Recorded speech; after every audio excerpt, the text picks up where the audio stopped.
আপনি আপনার স্ত্রীর কাছে বসে আছেন, একটা ফুরফুরে মনে, আনন্দ চিত্তে স্ত্রীর সাথে আলাপ করছেন, তার সাথে আপনি ভাব আদান প্রদান করছেন, আল্লাহর আরশ পর্যন্ত খুশি হয়ে যায়।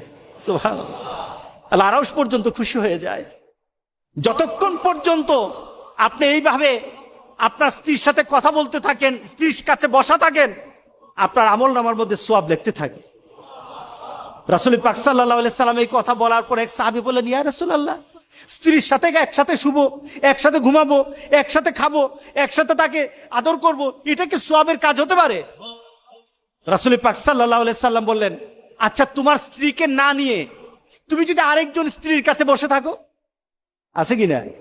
আছে কিনা? মজাই লাগে, কোনিও খাইবেন, রেডি থাকেন। তুমি অন্য কোন স্ত্রীর পাশে বসে বসে ফিস ফিস ফিস ফিস করলা, মজাই লাগবে, তবে মনে রেখে দিও তোমার আমলনামার মধ্যে জিনার গুনাহ লেখা হবে। তুমি যতক্ষণ তোমার স্ত্রীর কাছে বসা থাকবে, জান্নাতের দরজাগুলি তোমার জন্য খোলা আরম্ভ হয়ে যাবে।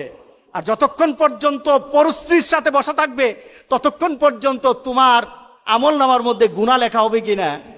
সাহাবায়ে কেরাম বলেন, ইয়া রাসূলুল্লাহ, অন্য স্ত্রীর সাথে বসলে তো গুনাহ তো হবেই, তাহলে তার উল্টাটা তোমার হালাল বউর সাথে বসলে, তোমার হালাল যাকে হালাল করেছো তার সাথে বসলে সওয়াব হয়ে যাবে।